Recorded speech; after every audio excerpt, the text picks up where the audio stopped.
What's it like for the spouse of an addicted drug or alcohol abuser? A look through their eyes today, live on The View from a Pew on KTIA Iowa. Let's get it started. Ha! Let's get it started in here. Let's get it started. Ha! Let's get it started in here. Let's get it started in here.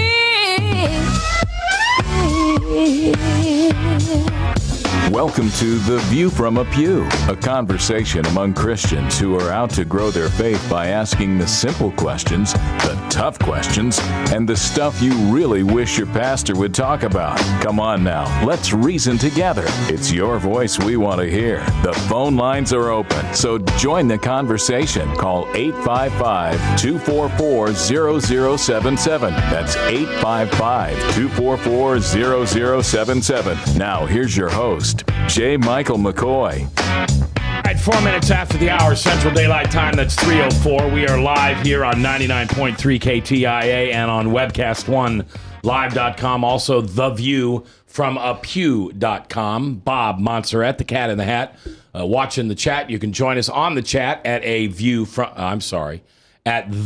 from a Pew. A comes second. The View from a Pew. The other way around, it won't work, or just go to webcastonelive.com. We've got Father Tattoo in the studio. Do you have your camera on today? You should have your camera on. What's it pointing at? Should be pointing at you. It pointing is at my pointing coat. It is. Hey, look. People want to see what you look like. I know you're butt ugly. It's okay. It's not even that I'm so ugly. It's that I'm just I have this leprous sores all over my face, and I mean they're oozing stuff, and I just don't really want people to see I thought that was just puberty. No, that would have passed probably 15, 17 years ago. Okay. I was going to say 15, 17 minutes ago. There you go. Today's going to be an unusual show, and you're just going to have to... I'm going to ask for your trust. If you've listened to me long enough, you've handed that to me before. I hope I earn it every single show. There probably are times that I throw it back, and I have to earn it back, and I'm okay with that. My show is not one that follows scripts or bullet points. We make mistakes. We say dumb things. We say offensive things sometimes, and I'm so sorry if I ever offend you. My ministry is to never offend anybody, but we do talk about the tough subjects, and we talk about the subjects that are the closest to you and your heart, and that's your family and your loved ones and the people that you care about the most. And maybe people that you have had to learn to love, because God teaches us to love our enemies. Some of the most powerful shows we've done on this platform over the years is talking about forgiveness. And you know, God doesn't ask us to love our enemies because he wants everybody just to get along. He knows that if you can learn to love, genuinely love, and care for and pray for the success of an enemy, think about the passion you have towards somebody you like or that you love. If we can love our enemies, think about the love we'll have for our children and our spouses and those people that mean something to me. In other words, if I can learn to love Father Tattoo, think about how I'll love Bob, the cat in the hat. I mean, just think about that. All right, so why am I asking you to trust today? Because you're going to hear a voice, and that voice is Ralph. And no, that's not his real name. And for those of you that are watching on webcastonelive.com, the camera's off. So can we call him George then? I like George better. If you want to call him George, we'll call him George. I mean, are you okay with that, Ralph? Yeah. All right. Guest. Well, originally I was going to call him guest. Bob, and then I realized I had a Bob, so it'd be Bob, and that'd be confusing. Mm-hmm. But then we could call him the Bobs. Think about this. This is Bob, my other brother Bob. You go Bob. Yeah, the Bob It's not Newhart reference. I supposed saw to be that. funny, though. This is serious. Everything should be funny. So I'm asking you to trust me that even though you can't verify who George is, I know who George is. I've known him for some time. I would say we know each other personally. Yeah. I know his story, and what he's about to share with you is the God's honest truth. He's just protecting his visual image and his family because they're very much involved with this story, and I don't blame you. So many times when someone wants to be anonymous, it's because they're guilty. In your case, you're not guilty. You're really trying to protect your wife and your babies and the anonymity of you in the workplace. Yeah, and for me, looking at how the program that we're going to talk about works, part of what makes it work is the comfort in the anonymity for the people that are involved or going through needing the help, that they say, you know what, if I just want to kind of blend into the woodwork here and get the help I need, I can trust these people. Yeah. And as you know, it's up to the individual when they walk into one of these programs, whether they decide if they want to go public with anything or not. Yep. You have. Yep. But some people, you'll walk into a meeting and say, I know that guy, or should I say senator, that kind of thing. And yet you feel like by being allowed into that circle that you must abide by the rules. It is amazing to think that in the, since the 30s when AA was founded, that system has worked beautifully. Yeah, and we actually can't even say that. We call it a 12-step program. 12-step program. Yeah. Yeah, I go to a closed meeting, a closed men's meeting that has a former governor, a former United States congressperson, men, 2 or 3, 4 state senators, a couple of legislators, 3 legislators, 4 legislators, some high-powered lawyers, some judges, and a couple of doctors. Yeah. And the last thing they want to do is go to a meeting that's open to the public and have one of their clients, sit before them and go, oh. Wait a second. Well, what are you doing here? Yeah, right. Yeah. The life that God has given me, I live out loud, large and bright. He gave you a microphone. Yeah, and you might say, wow, yeah, you're complaining about that. Yeah, I'm complaining about it when I get picked up for DUI in 1991, and my good friend Rob Borsellino. Yeah. And he was my good friend. But he had no choice in which to put my name and picture in a headline that I'd been picked up for DUI. In fact, just like when you work in your father's business and you think your father's harder on you than anybody else, well, he is. He has to be. Rob had to be harder on me during that instance of my public drunk driving, because if he wasn't, there were people in the newsroom at the register that would have gone, well, yeah, you guys are buddies. You're going to bury that thing? Then he loses credibility. That's right. And then you take him down with you. So my anonymity, I said that right. I've never had it. Yeah. And so when I finally said I'm sick and tired of being sick and tired, I'm going to quit drinking, it was public. So I've always used that as a platform to help other people get the help they need. And I think that's the path God wanted me down. I don't think he wanted to be me to be sitting in a meeting and be anonymous. Right. I don't think he wants me on the radio going, well, I've got this friend of mine who has the same birthday I do and looks a lot like I do, who has this drinking problem. Now, that's not me. Yeah. But I'm interested in your advice. Yeah, right. For him. So we're going to use the name George, and I just ask, with your blessings, with my humility, to just trust me that this story you're about to hear is completely true, and that we're not trying to hide anything from you. We're just giving this family a little extra cushion because it's a tough story to tell. Because I don't have the drunk in the studio like me. I have the one that took all the heat. I'm the one that lived with it. I'm the one that sat at the end of the stairs at the end of the night with his head in his hands, with a baby in his arms, going, I can't live with this. What did I get myself into? God, I need your help here.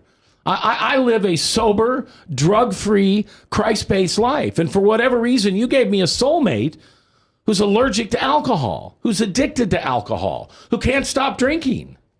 And I don't know what to do. This is the craziest life I've ever seen. Now, you and I have never talked about that, but my guess is I got that right, didn't I? Yeah. Because you know what it is? As you know, Satan is not creative.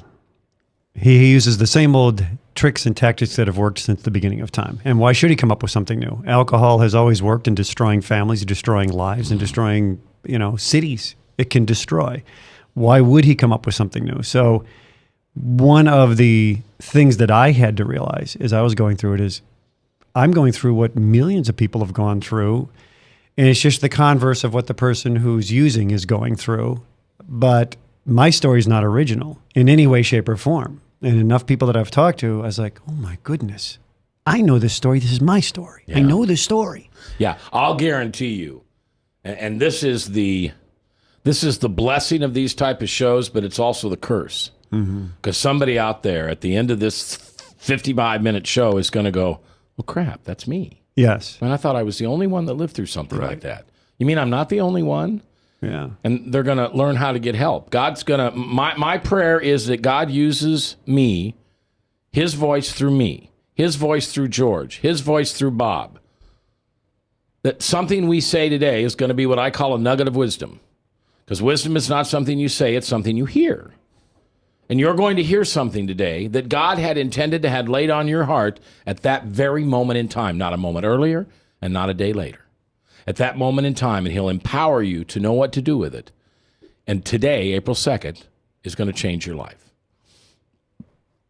George isn't going to change it. Bob's not going to change it. I'm certainly not going to change it. God's going to change it. And he's going to use this vehicle to talk about the tough subjects. So that's what we're going to do today.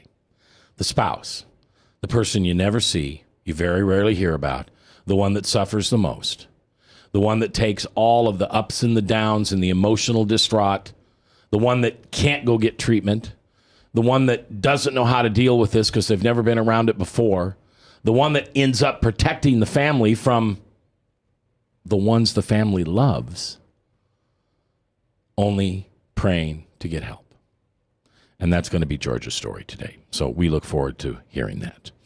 A reminder as we move forward today, we've got an excellent show tomorrow.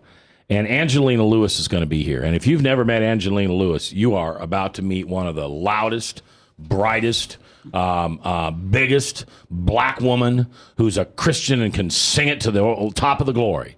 You know that black church you see on TV where everybody's singing and happen and saying amen and Jesus save me? Angela's the head cheerleader. And she's got a big concert, a big gospel concert coming into town. So I asked her to come in tomorrow and talk to me about the black church and what they're doing to change their culture from within, because the church will change the culture.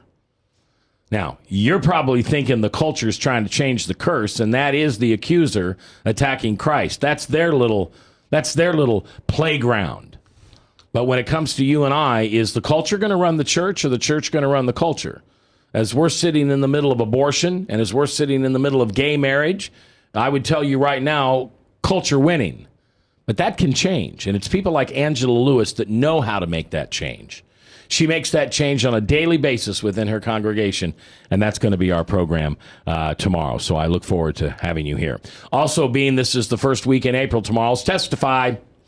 Rod Whitney is going to come in and give his testimony, a powerful testimony, a testimony of a man who's married to a beautiful woman with 4 beautiful daughters, with an unbelievable high to upper end management job at a local insurance agency company, 6-figure plus, living the what do they call it? Living the dream.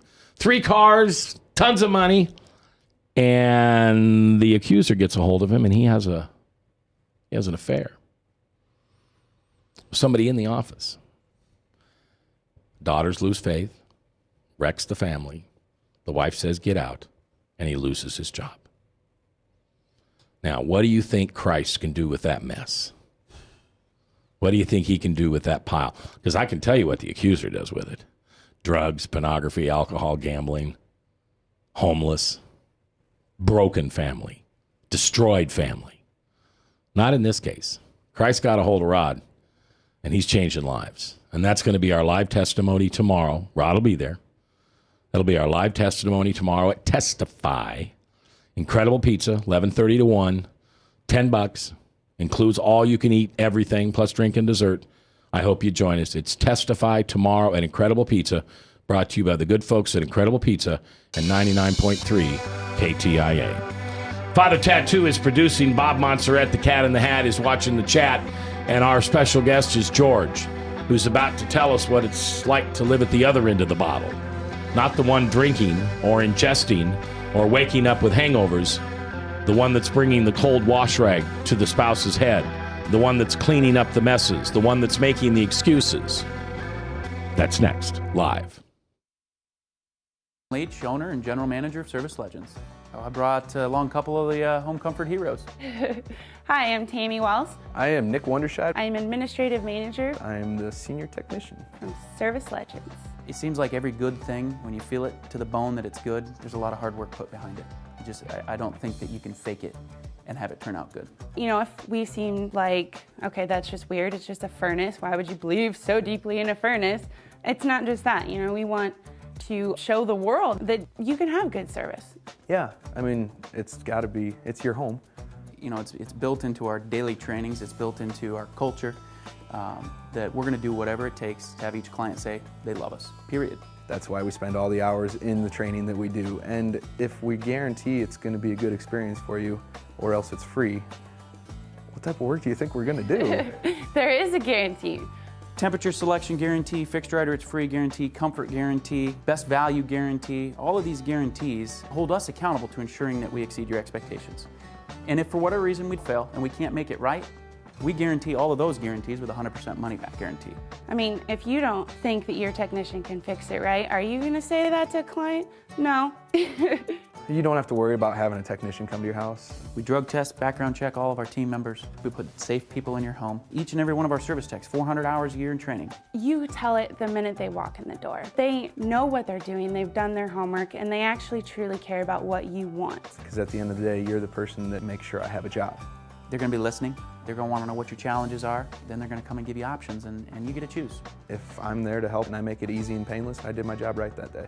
Well, when it comes to your comfort, safety, and your family, you know, you don't necessarily go buy the most expensive, but you get the most bang for your buck. Oh, it's worth it, because there's a lot of people that will find a way to get it to work right now and then leave and then come back, charge you again, and the cycle just repeats itself. So when I'm out there looking at the furnace, I want to find why it failed today. How can we change the part today with something that you're not going to have to worry about?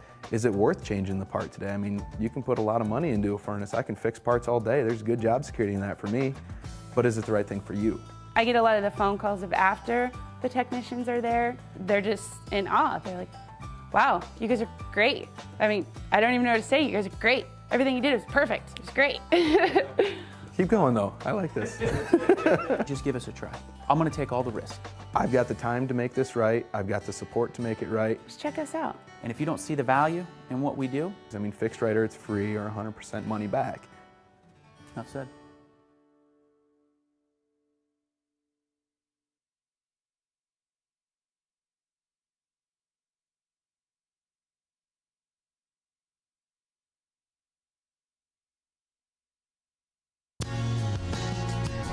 We've got questions. You've got the answer. Join the conversation.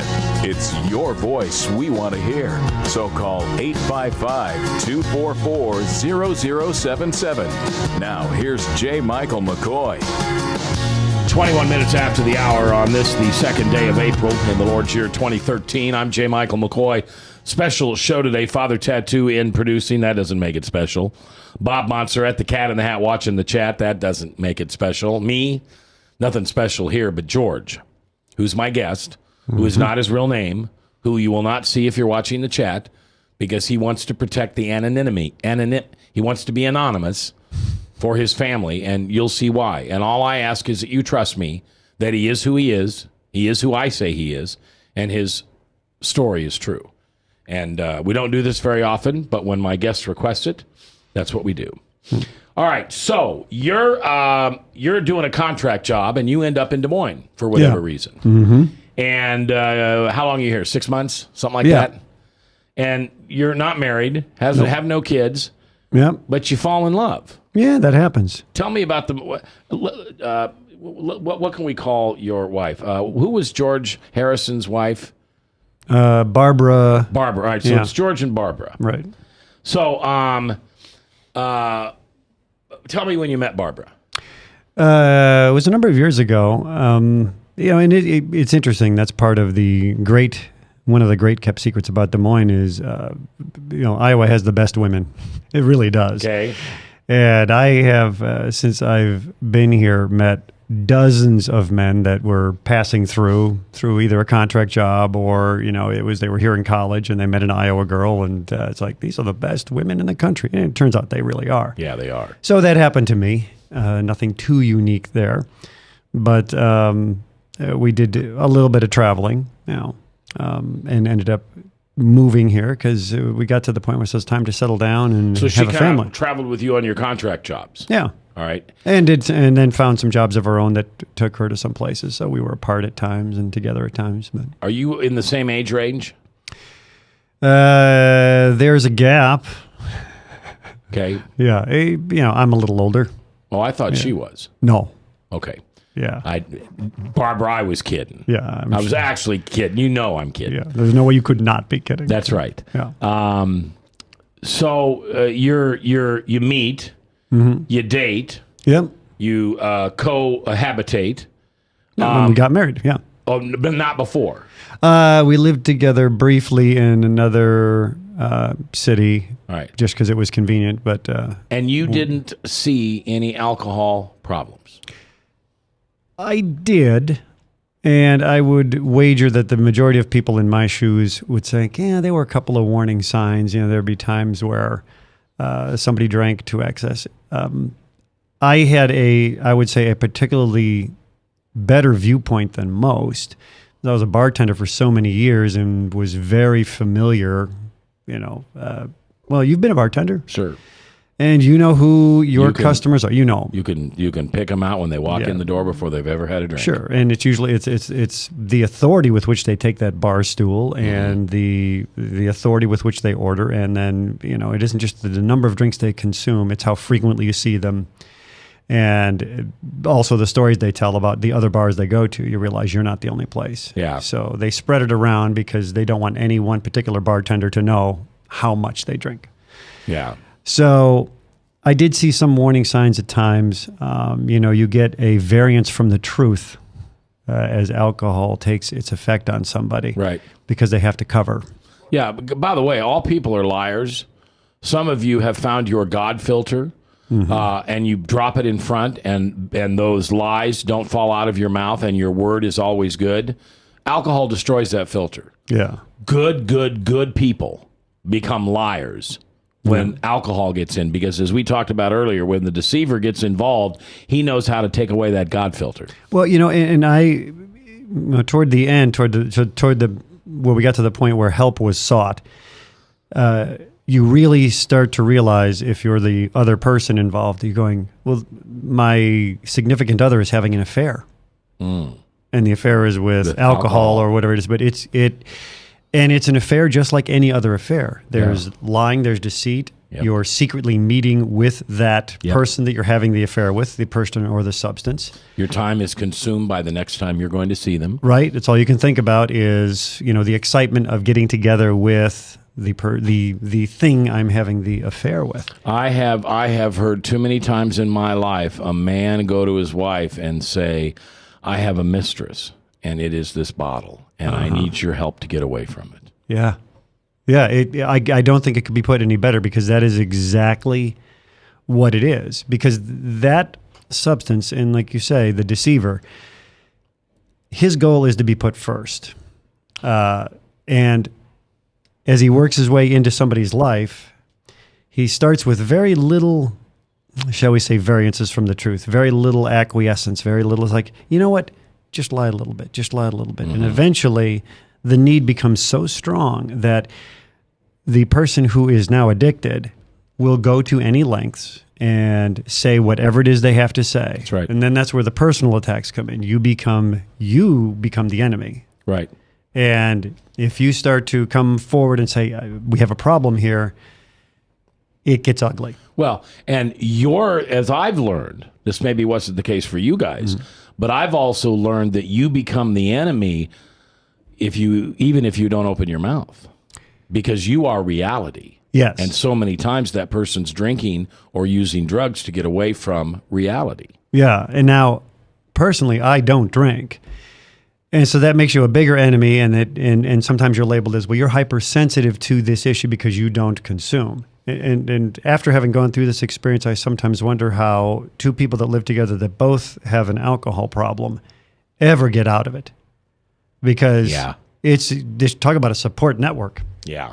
Yeah. You know, I won't tell on you if you don't tell on me. Yeah, absolutely. There's so many people that are sitting around those rooms of 12-step meetings who are husband and wife. Yeah. And you know what the sad thing is, and I'm sure you know this, many times after two alcoholics or two addicts, if they both get clean and sober, the marriage doesn't make it.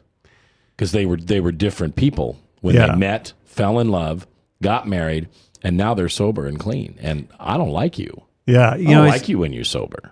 Here's the thing that makes sense to me about that. You know, when you're the sober one, the person who's the alcoholic, you've seen them in their sober states. That's probably the person you fell in love with.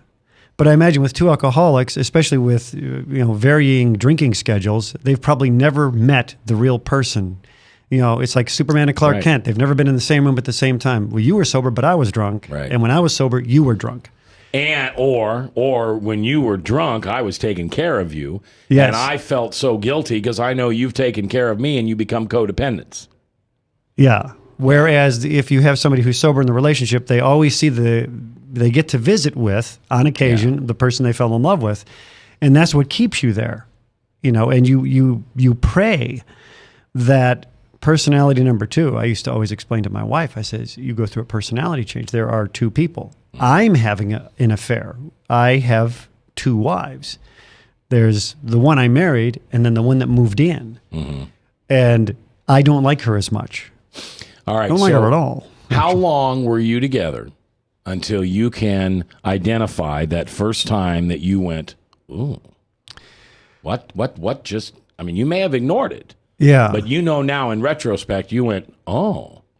You know, red flag. There was a time a number of years ago where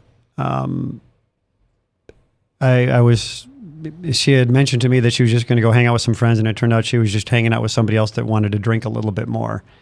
And I would see those late nights, or, you know, for me, where it started to become a little bit more noticeable is, as you know, alcoholics go to great pains to try to disguise the drinking. Mm-hmm. So they might go to the liquor store and buy 3 bottles of the exact same wine. 2 are hidden. 1 will be put in the fridge. Mm-hmm.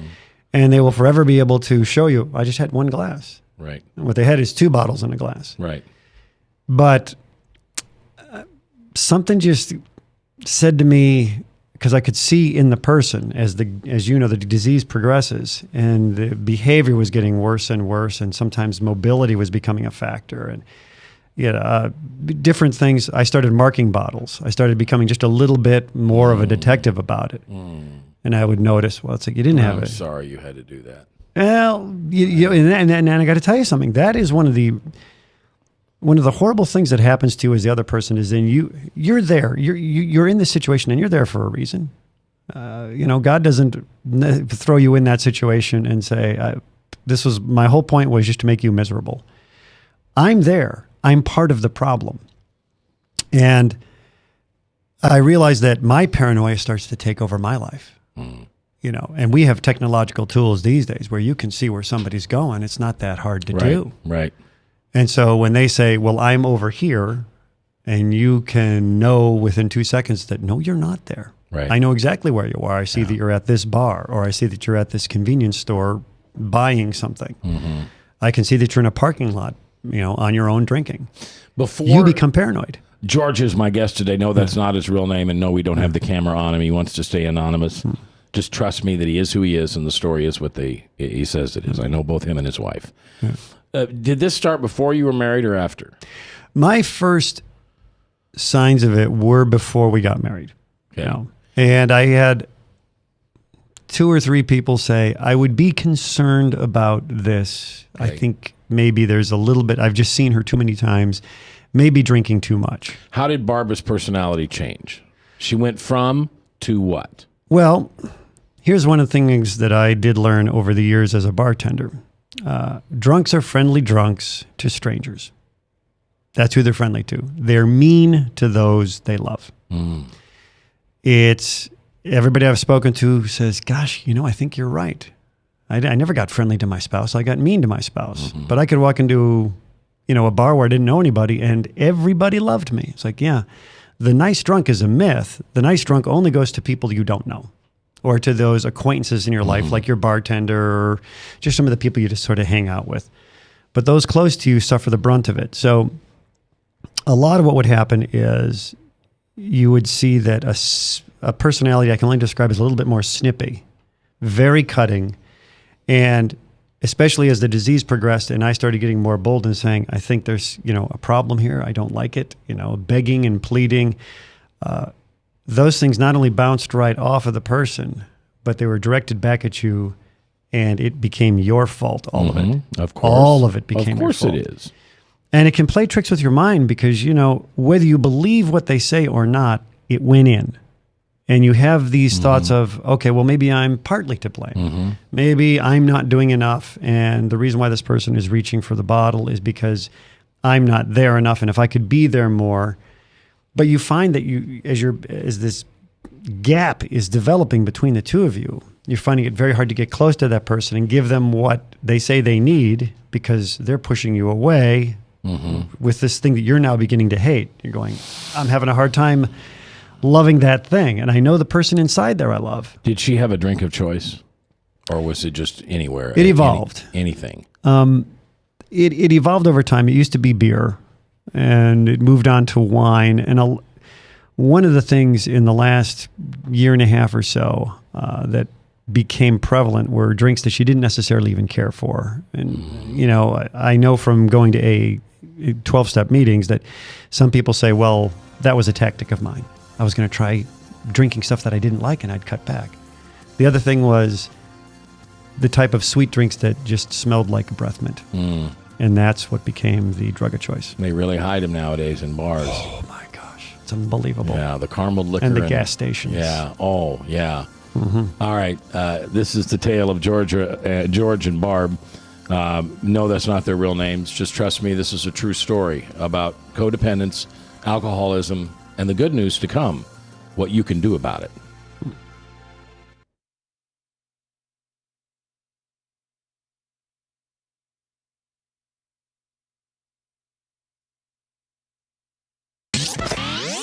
From the RE/MAX Real Estate Concept Studios, this is Webcast One Live. If you choose to obey the power of sin, it leads to death. If you choose to obey obedience, it leads to righteousness. Forgiveness is just the beginning of life in Christ. God wants us to live for Him now. And because of Jesus Christ, the gospel was preached, and you and I are blessed today because of Abraham. Did you know that? We're blessed. Experience Truth, 99.3 FM. Drug and alcohol addiction slowly steals a person's identity, tearing away pieces of their life little by little until one day it seems like the hope of a happy future is gone and there's no chance of getting it back. Here at St. Gregory Retreat Centers, we can assure you that there is hope. Our unique approach to recovery begins with the understanding that the dysfunction and damage caused by addiction can be overcome, not just dealt with. Don't let another day go by. Call St. Gregory today. Whether you're 10, 25, 50, 80 years old and beyond, everyone needs to live within their means. I'm Tom Coates with Consumer Credit of America. For almost a quarter of a century, we've helped people of all ages learn to manage their personal finances to benefit them far into the future. When problems arise, we've got the experience you need to make those debt problems go away. Got financial problems? Call Consumer Credit of America. The only way we come to know the Saviorship of Jesus Christ is by bowing and acknowledging that He is Lord and King over all the earth. Jesus Christ died on a cross, paid the penalty for our sin, and by repenting of our sin and accepting Him by faith, what He did for us, we are forgiven. Salvation is not a combination of faith and works. Salvation is by faith alone in God. Experience Truth, 99.3 FM. From the RE/MAX Real Estate Concept Studios, this is Webcast One Live.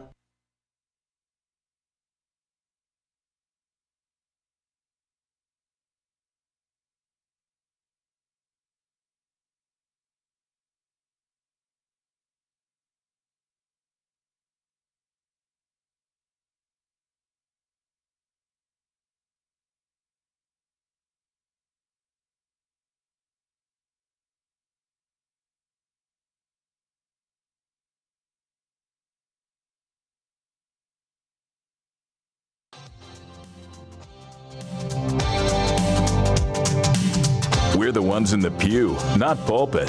Come on now, let's reason together.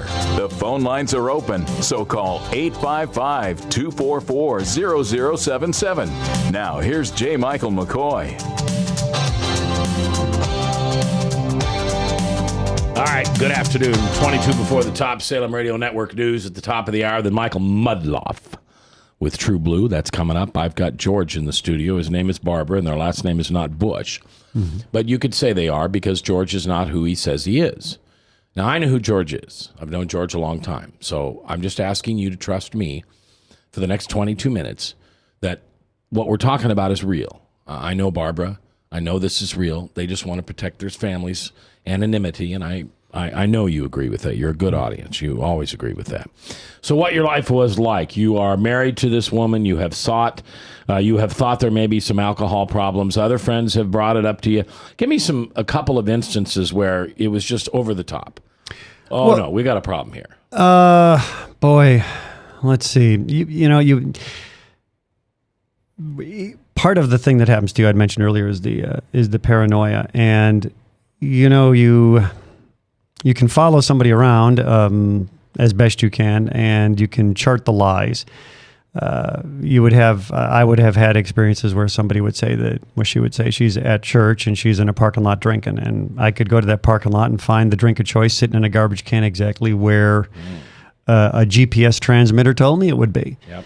You can lose your mind with some of this stuff. And by the way, those of you out there thinking that George is mischievous and non-trusting because he puts a GPS thing in his wife's car, you don't understand. Yeah. This isn't about, I caught you. This is about, oh my God, I'm so worried about you that I need to know where you're at. I don't want to wake up in the morning and have you not next door to me and have no idea where you've been. Yeah. And the GPS transmitter it's actually just, we have connected cell phones, so it's easy to say, well, where's the phone? Just like, anybody who has a shared plan can do that.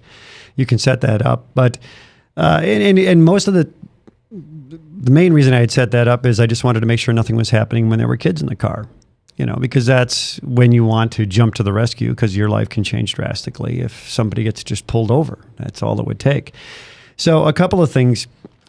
One of the things I noticed is we were having friends over pretty frequently, and that was part of the cover for how much was being consumed. The friends would have one or two drinks, but at the end of the day, there'd be all these empty bottles there. Mm-hmm. Just a couple drinks. Just a couple of drinks. Just having a couple of drinks. And then sometimes the friends get labeled as, well, they're pretty big drinkers. They sure know how to keep up. We would have some knockdown, drag-out fights. I started noticing more and more. She wouldn't be coming to bed, but I'm just going to stay up, maybe do a little bit of work, have a glass of wine, and then 4 hours later, there she is, passed out somewhere.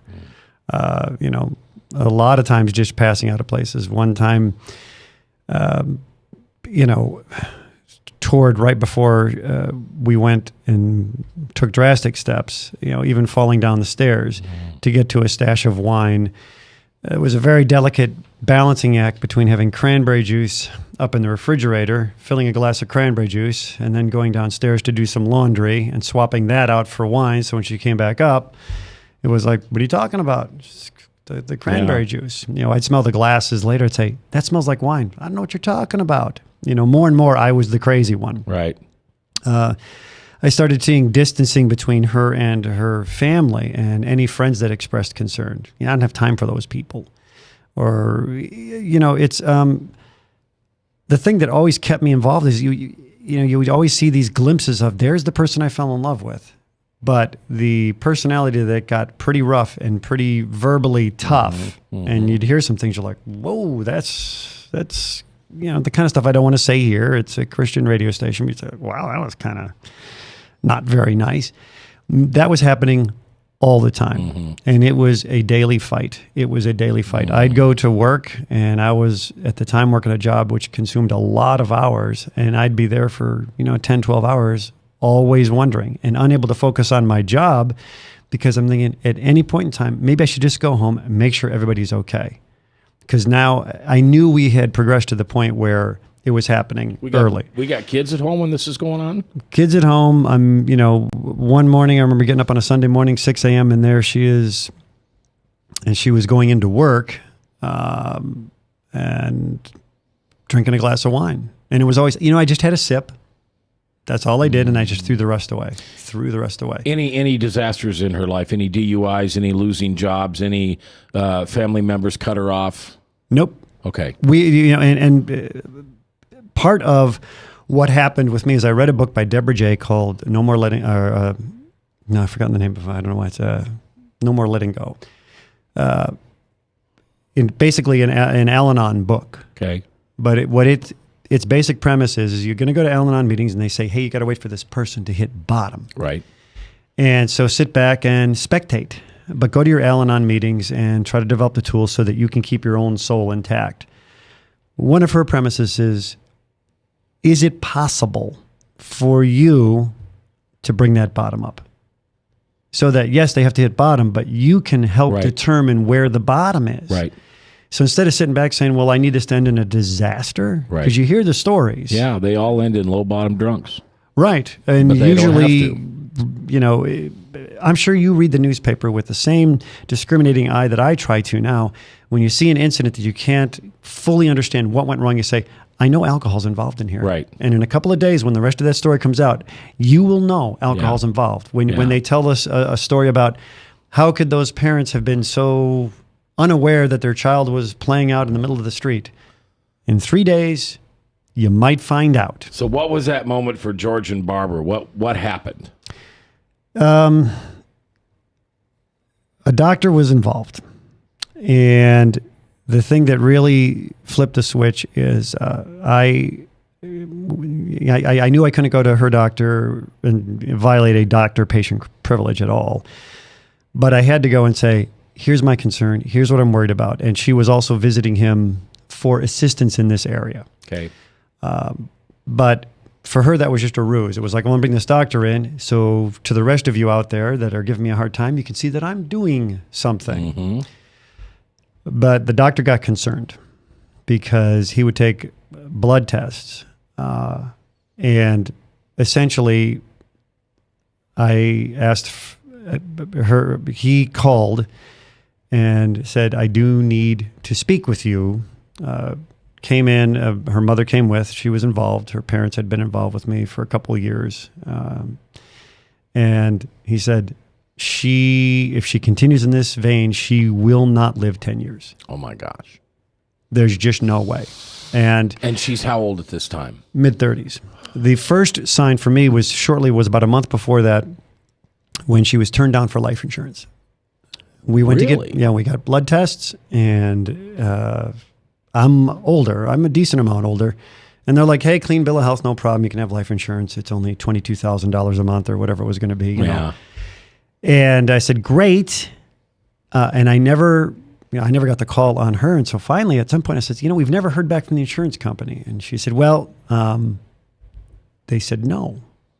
I said, why? She's, they got the tests back. I don't know. And I look at them, and there were markers for 5 or 6 different diseases, kidney failure, liver failure, heart disease, a bunch of things.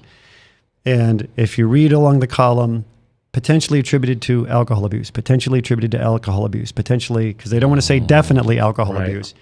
But each of the 5 or 6 that there were that could result in extreme sickness, death, you name it, all alcohol related. So what was the moment in which she put down the bottle? We had an intervention. Okay. The doctor said, well, we're going to need to intervene because if she doesn't stop, his own father had been through it. He had to put his own father through a rehab facility. He says, I've been in this business, 30 some odd years dealing with this exact issue. I know the story. I know how it goes. Yeah. And I know exactly where she is positioned, where if you don't intervene now, you'll never get her back. Did she choose to go at that moment? It took something. Okay, what did it take? It took 6 hours in the doctor's office, approximately. Okay. About 6 hours. Well, 3 of it there, 3 at home. But where'd she go? Up to a place in Minnesota. Okay. When we come back, what their life is like now. How long the bottle's been down, or as we call it, the cork in the jug, and how much better life is now in George and Barbara's home. Next on KTIA.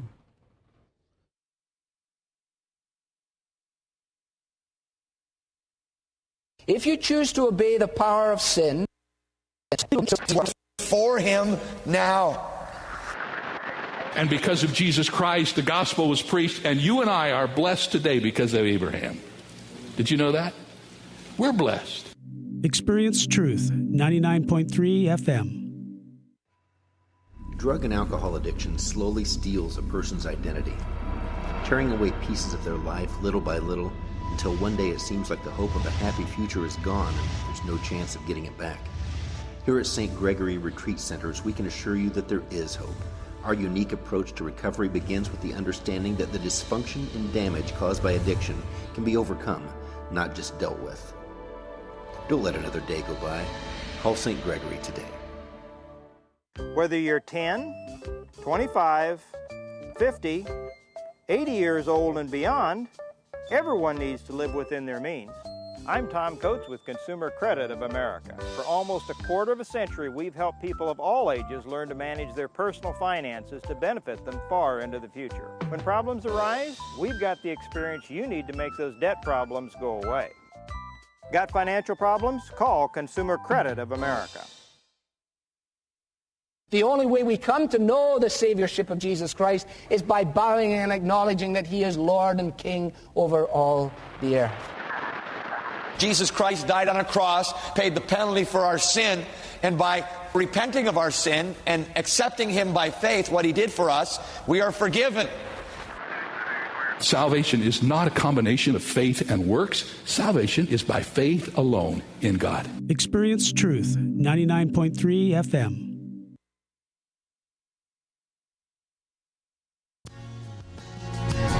We've got questions. You've got the answer. Join the conversation. It's your voice we want to hear. So call 855-244-0077. Now, here's J. Michael McCoy. Okay, 10 before the top. George was just telling us when we were back on the air, they had an intervention, 3 hours at home, 3 hours in the doctor's office, and then she finally agreed to go to a treatment center in Minnesota. But tell me, share with the listeners what you said off the air. How did you know it was going to be a good day or a bad day? Well, the thing, and you were saying that your wife could attest to this. When alcohol starts to permeate somebody's system, it oozes out of their pores. They sweat it, mm-hmm. And I could wake up in the morning. I could, sometimes we were laundering sheets pretty frequently because she would start to sweat a lot, and it would just reek of alcohol. And there'd be these mornings where when I would smell that smell of the alcohol and the sweat, I'd say, well, okay, I already know. It's like anything else that the olfactory gland, they say, is the most sensitive and the one most attached to sense memory. You smell chocolate chip cookies, you go, that's grandma's house. Right. You smell alcohol in the sweat and you say, here's how the day goes. She's going to be unpleasant in the morning till she has that first drink. Then she'll be pleasant for a while till she has a few more. And then we're going to go back to unpleasant. I know the course of this day, and I know exactly how each argument will play out. We've done the arguments so many times that she always had accused me. She goes, "You just shut up and you shut down." I said, "Because I've come to the point where there's no way out of this maze. Mm-hmm. If I go this path, I know where you're going to go, mm-hmm. and then that's a dead end, et cetera, et cetera, et cetera." You learn that I have to shut up. Yeah. Which is, of course, the ultimate goal anyway. Sure. Yeah. How many times has my wife told me? She just walked out of the room. She had nothing more to say. Yeah. She was not going to expend one more moment of energy on me. I know where the argument's going. Yeah. And I will lose. All right. So she goes to treatment, yes. And she comes home. Yes. Did you visit her while she was in treatment? I did. Okay. Did you participate in family counseling? And I did not get the opportunity while there, and they still have offered that to me to be able to go up for a couple of days and do, and I do want to do it. Although I did meet her counselors and, got to spend some time with her counselor in a small session with just the family. Fantastic, life-changing experience. Everything, when I was essentially told by the doctor and her mother are sitting there saying, if you don't do this, because it's all going to boil down to you that gets her to go. You have to say, if you don't go, I'm leaving. I'm taking the family. I'm taking everything. You're on your own. Because I was the only one in the position that had anything at stake to bring her bottom to that position. You're the only one that had the trump card. And believe me, I didn't want to be in that. I'm thinking, as miserable as I've been for the last couple of years dealing with this problem, I didn't want it to come to this you always you play the wishful thinking, wish it could just go away and it'd be better. And then you realize it's not. Yeah, but understand, that's not your fault. That's hers. Yeah. She brought you to this position. You didn't. Right. You didn't pull the trigger. She did. Yeah. All right. But there I am. And now I have a responsibility because I can have an effect on positive change. If I bow out and don't do my job, we know how that story ends. So I did look at it. I said, well, God has put me in this position to say, yeah, okay, she created all of this, but now you can call a shot that could potentially change this for the better. It might not go your way, but you're in that position. You're the only one now. You know, but the term, wow, I just thought of it. I'm sorry, I went blank. I have no choice. Yeah. Is really true at that point. You got stay with her, it's terrible, and the marriage ends horribly. Yep. Do something, she rejects you, the marriage ends horribly. It's the same thing. It's roulette. How long has she been sober? 4 months. All right. She did 5 weeks in the facility. It was fantastic. And to hear after, they put her medically in a hospital unit, brought her down. It didn't take her too long, which was nice, a day or two. But then 3-4 days later, as the clarity returned to her head, and when the phone calls would come, I was like, there she is. That's her. Yeah. And she's still there. And understand, George, you used the right term. It's clarity. Yes. I can remember 3, 4, 5 weeks after being sober, and all of a sudden it's, wow. Life isn't so fast. It isn't so challenging. It's not as stressful. You're waking up in the morning, you say, I feel like doing something. Yeah. And so now 4 months into it, I would say to anybody who is in the position I was in, and you're thinking, this is about as bad as it's going to get, and you're faced with, okay, I would like this all to go away. I'd love to it's one of the reasons why an alcoholic is so effective in saying, here's what I'm going to do. I'm going to go to an AA meeting. I hope that'll make you happy. And I'll only drink at home. And you go, great. Because that means I'm not going to have to do the ultimate, which is fix it or we're done. Yeah. Because nobody wants to have to do that. So those tools are very effective for the alcoholic because we're easy. The codependent person is easy to push over because they just want it to go away. They're going, I didn't ask for this. Right. And now here I am. But you're going to get there. So if you know it's inevitable, because it's a progressive disease, it will go there. It doesn't fix itself. Right. Get there. Bring that person's bottom up. Get them the help they need. I'm telling you, when the sun comes up after that mess, and after that horrible day of you need to get on a plane right now, we've got it booked, here's your bags packed, what are you going to do? A very, very low point. When God restores, it's fast. A month later, you're saying, I can't believe I let it go that long. I can't believe I sat there. I should have done my part a year ago. I should have had the fortitude. You can't put it all on yourself, but that's right. It's God's time too. I have to believe in my life, and some would call it naive, that Barbara went to treatment at the exact moment God had intended her. Well, to go to treatment. If we had more time, I would tell you all of the many, many, many ways that God, when we took a step back, we said, God's fingerprints are all over this. You never see it when you're in the middle of it. But when you take that step back from that mosaic that he's building, that he's, you're putting little tiles in. You don't know what the picture looks like. You take a few feet better viewpoint. Holy moly, God's fingerprints were all over this thing. It was his time. We'll have you back, and we'll talk about those points because I think that's important. God does give us some hindsight, and hindsight is usually close to 20/20, and it shows us how God reveals himself to us. As you know, on my business cards, I'm the only 6-page business card in the world, and Machism 3 is my favorite Machism, and it used to be coincidence is God's way of staying anonymous. And a good friend of mine, after having that for probably 12 years, 13, 14 years, a good friend of mine who's a preacher said, Mac, that's so terrible. God doesn't want to remain anonymous. God wants to reveal himself. So I changed that to coincidence is God's way of revealing himself. Oh, much better. And we go back and we look at those times that the Holy Spirit was working in your life, and you had no idea. You couldn't see the hand in front of your face. No. All right, so 120 days in counting. Barbara's doing fine. We'll have George and maybe Barbara on both one of these days, and we'll kind of follow this and see how it goes. It's real life in real time on Real Radio. George, thanks for being here. Bob, thanks for being here. Father Tattoo, thanks for being here. I'm J. Michael McCoy. If I haven't told you thank you lately, thanks for listening. I love this job. I couldn't do it without you. Right here on 99.3 KTIA, powered by webcastonelive.com. And until I see you again tomorrow at this very same time, very same Bat Channel, very same Bat Palace, do something for me, would you? Pray.